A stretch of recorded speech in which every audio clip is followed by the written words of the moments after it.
Hello students, in this video we can discuss why do metals and non-metals react with each other. Before that, let us check the electronic configuration of some elements. What do you mean by electronic configuration of an element? It is the arrangement of electrons in various shells around the nucleus of an atom of that element. You know that electrons are revolving around the nucleus in various shells which are designated as K, L, M, N, etc.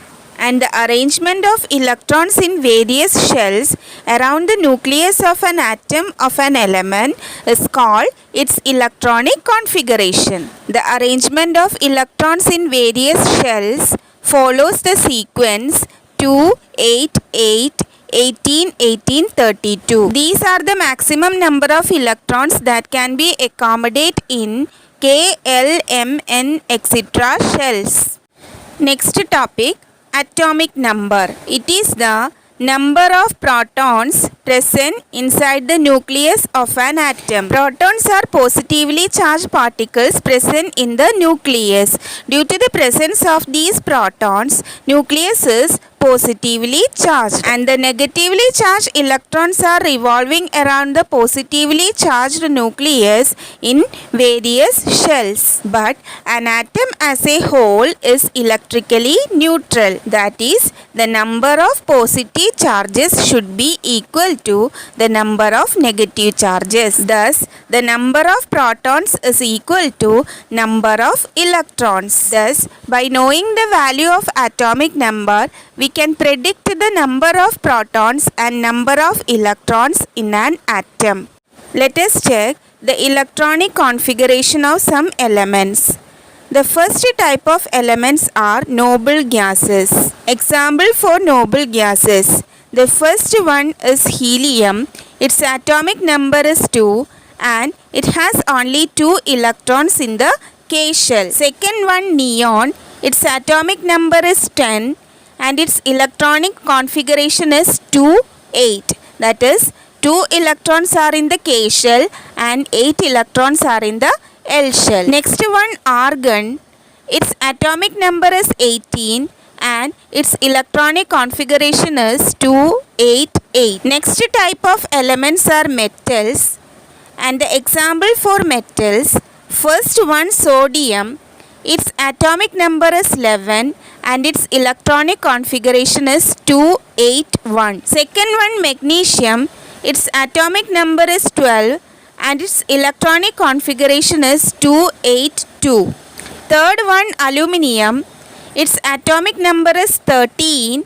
Its electronic configuration is 283. Fourth one, potassium. Its atomic number is 19 and its electronic configuration is 2881. Fifth one, calcium. Its atomic number is 20 and its electronic configuration is 2882. Next type of elements are nonmetals. And the examples for nonmetals, first one, nitrogen. Its atomic number is 7 and its electronic configuration is 2, 5. Second one, oxygen. Its atomic number is 8 and its electronic configuration is 2, 6. Third one, fluorine. Its atomic number is 9 and its electronic configuration is 2, 7. Fourth one is phosphorus. Its atomic number is 15 and its electronic configuration is 285. Fifth one, sulfur. Its atomic number is 16 and its electronic configuration is 286. Sixth one, chlorine. Its atomic number is 17 and its electronic configuration is 287. Next term, valence shell. It is the outermost shell in the electronic configuration of an atom and the electrons in the valence shell are called valence electrons. When an atom participates in a chemical reaction, usually these valence electrons are taking part in that chemical reaction. For example, in argon, M is the valence shell and it has 8 electrons. In sodium, M is the valence shell and it has only 1 electron. And in oxygen, L is the valence shell and it has 6 electrons.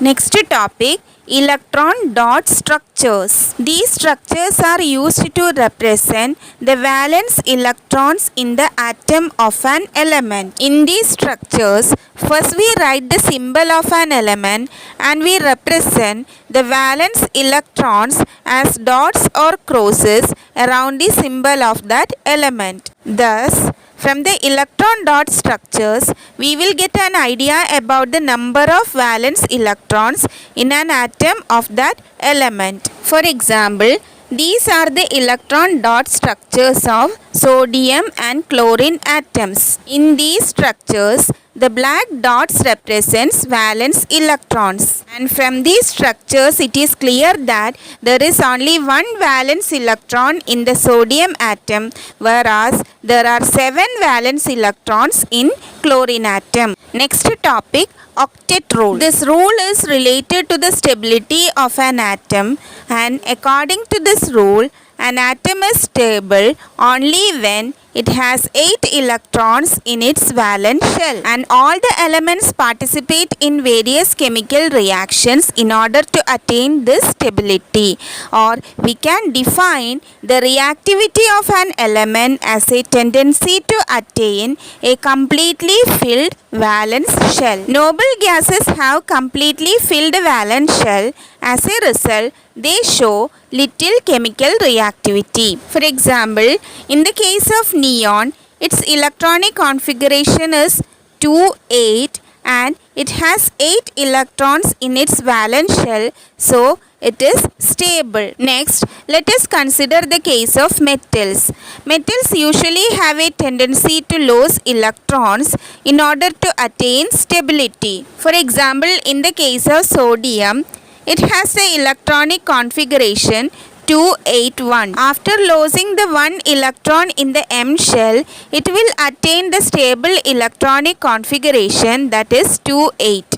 So, sodium has a tendency to lose its electron from its valence shell in order to attain stability. In other words, we can say that metals usually have a tendency to lose electrons while participating in a chemical reaction. Non-metals usually have a tendency to gain electron in order to attain stability. For example, chlorine atom has 7 valence electrons in its outermost shell. In order to complete the M shell, it needs one more electron. Thus, chlorine has a tendency to gain 1 electron while participating in a chemical reaction. In general, we can say that nonmetals usually have a tendency to gain electrons while participating in a chemical reaction. I hope you understood the topic. Why do metals and nonmetals react with each other? And how do metals and nonmetals react with each other? We will discuss in the next video. Okay, thank you.